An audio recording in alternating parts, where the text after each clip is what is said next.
Welcome, dear listeners, to History with Herodotus, where we embark on a journey through the annals of time, uncovering the secrets of our collective past. Today, we find ourselves in the midst of the Baltic Sea, surrounded by the whispers of a bygone era, as we delve into the fascinating tale of the Hanseatic League. This medieval mercantile powerhouse, which once dominated the trade routes of Northern Europe, has left an indelible mark on the region's history and culture. As we set out to explore the origins of this remarkable league, let us transport ourselves to the 12th century, a time when the seeds of cooperation and commerce were being sown in the fertile soil of the Baltic coast. It was here, in the bustling ports of Lübeck, Hamburg, and Visby, that the foundations of the Hanseatic League were laid. The year was 158, and the city of Lübeck had just been founded by Count Adolf II of Holstein, marking the beginning of a new era in trade and commerce. We find ourselves in the midst of a vibrant trading community, where merchants from all over Europe would gather to exchange goods such as wool, textiles, and salt, for furs, wax, and amber.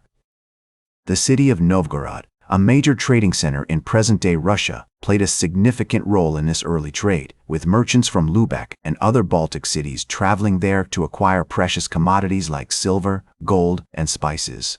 One of the key figures involved in the development of the Hanseatic League was Berthold I, mayor of Lübeck, who in 1188 forged an alliance with the city of Hamburg, paving the way for the creation of a powerful trading federation.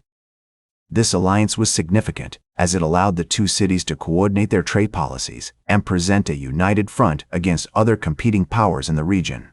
Visby's strategic location made it an important hub for trade between Europe and the East, with merchants from all over the continent coming to exchange goods. The early history of the Hanseatic League was marked by conflicts with other powers in the region, including the Danish kingdom, which sought to assert its dominance over the Baltic trade routes. Notable figures, such as Henry the Lion, Duke of Saxony, and Valdemar I of Denmark, also played important roles in shaping the early history of the Hanseatic League. Their influence helped to establish trade routes, secure alliances, and promote the growth of commerce in the region. As we explore the historical context of the Hanseatic League's emergence, we find that the 12th century was a time of great change and transformation in Europe. The Crusades had opened up new trade routes, and the rise of cities like Lübeck, Hamburg, and Novgorod created new opportunities for commerce and cultural exchange.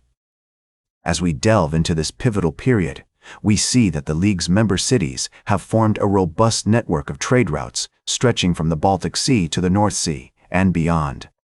Merchants from Lübeck, Hamburg, and other Hanseatic cities are trading goods such as textiles, salt, and beer for furs, wax, and amber, with destinations as far-flung as Novgorod, London, and Bruges.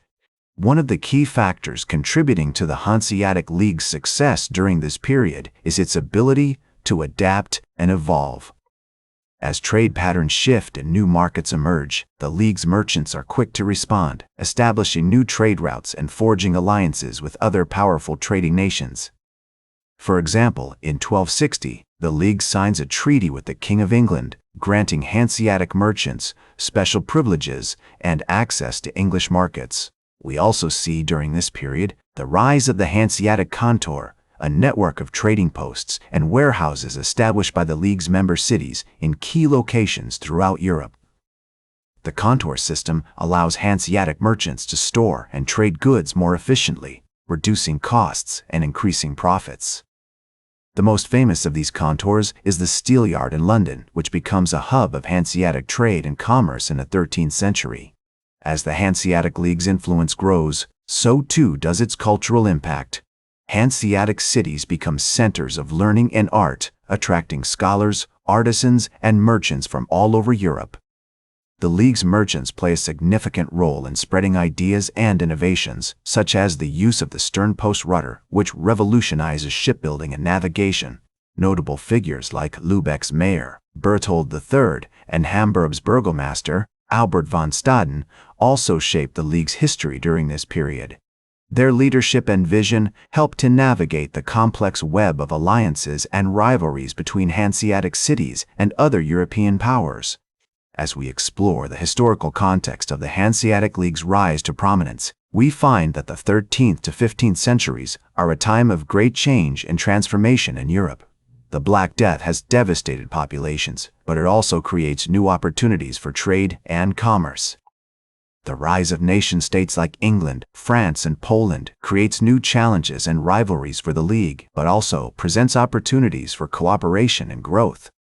From its humble beginnings in the 12th century to its rise as a dominant trading power, the Hanseatic League has left an indelible mark on the region's culture, commerce, and politics. As we delve into this period of decline, we see that several factors contribute to the League's diminishing power. One major factor is the rise of new trading powers, such as the Dutch and English, who begin to challenge Hanseatic dominance in key markets. For example, the Dutch East India Company, founded in 1602, begins to undercut Hanseatic merchants in the lucrative spice trade, drawing business away from traditional Hanseatic ports like Lübeck and Hamburg. Another significant factor is the impact of the Reformation, which leads to increased tensions between Protestant and Catholic states. Many Hanseatic cities, such as Lübeck and Hamburg, adopt Protestantism, while others, like Danzig and Cologne, remain loyal to the Catholic Church. This division weakens the League's unity and creates new rivalries, making it more difficult for Hanseatic merchants to navigate the complex web of alliances and trade agreements. The rise of nation-states also poses a significant challenge to the Hanseatic League's traditional way of doing business. As monarchs like Henry VIII of England and Francis I of France begin to consolidate their power, they start to impose stricter controls on trade and commerce within their territories.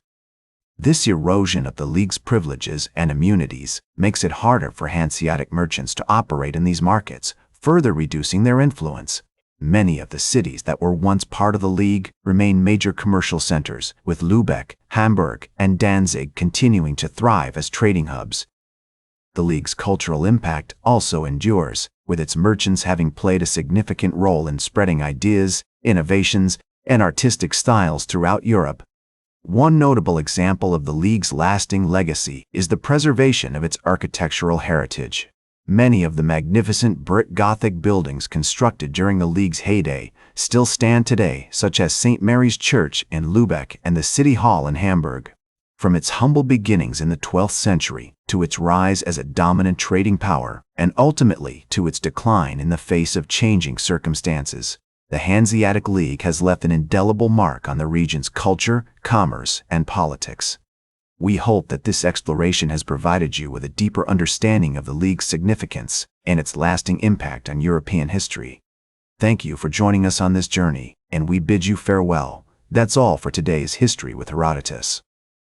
Remember to like, share, and subscribe, and until next time, remember that to understand the present, we must first understand the past.